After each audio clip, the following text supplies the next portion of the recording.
अंटा भिड़िले नवीन एबे मोहन माझी को नाही त्राही। नवीन कहिले जनवरी हेबो जोरदार आंदोलन संभाली पारिबे तो मोहन सरकार। केंद्र बजेट रे पोलाभरम पाई आंध्र को आर्थिक सहायता घोषणा परठू यहाकू प्रमुख प्रसंग करिछि विरोधी बीजेडी। पूर्व ग्राउंड जीरो रे पहुंची स्थिति परखिबे बीजेडी रो फैक्ट फाइंडिंग टीम।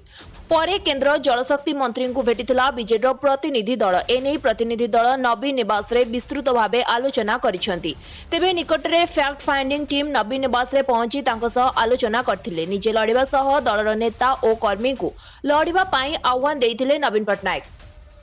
पोलाभरम प्रसंग में केंद्र सरकार को वैमात्रिक मनोभाव विरोध में बीजेडी नेता और कर्मी को यही गुरु मंत्र देइछंती बीजेडी सुप्रीमो नवीन पटनायक। नुआ वर्षर पोलाभरम विरोधी आंदोलन को आहुरी तीव्र करने को नवीन निर्देश देइछंती। मालकानगिरी लोकों मतामत को अपेक्षा करिछि बीजेडी। तांको मतामत को आधार करी आंदोलनर रूपरेख प्रस्तुत कराजिबो। जनवरी रु हेबाकु थिबा एही आंदोलन सबु वर्गों को नै हेबो। ओडिशावासी और आदिवासी अधिकार पाई एही लड़ाई भुवनेश्वर और भुवनेश्वर दिल्ली करने को नवीन घोषणा करछंती।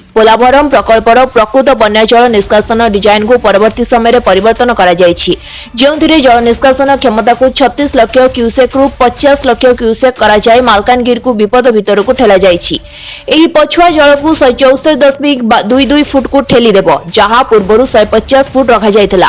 अवशिष्ट 24 फुट जोगु मालकानगिरी 162 गां बुड़ीजिबो। एने केंद्र जल आयोग कौनसी नूतन सर्वे भी करिनी, कारण 2009 सर्वे अनुसार 50 लाख क्यूसेक बन्या जल निष्कासन जोगु 261 फुट बुड़ी हेबो। हेले 2019 आईआईटी रुकी करथिबा सर्वे अनुसार 58 लाख क्यूसेक बन्या जल निष्कासन जोगु 232.28 फुट बुड़ी हेबार आशंका रहिछि। ओडिसार स्वार्थ को अणदेखा करी केंद्र सरकार याकू जातीय प्रकल्प घोषणा करछंती, जोंथि पई केंद्र सरकार यार खर्च संपूर्ण वहन करछंती। तबे प्रकल्प द्वारा मालकानगिरी जिला मोटू और पड़िया अंचल रे 200 रु अधिक गां क्षतिग्रस्त हेबो। लोके निजर घर द्वार हराइबे, जीवन जीविका सबु उजुड़ी जिवो। वर्षा दिने पोलाभरम पाई मालकानगिरी स्थिति खराब हेबो बोली प्रतिनिधि दल नवीन को जणाइथिले।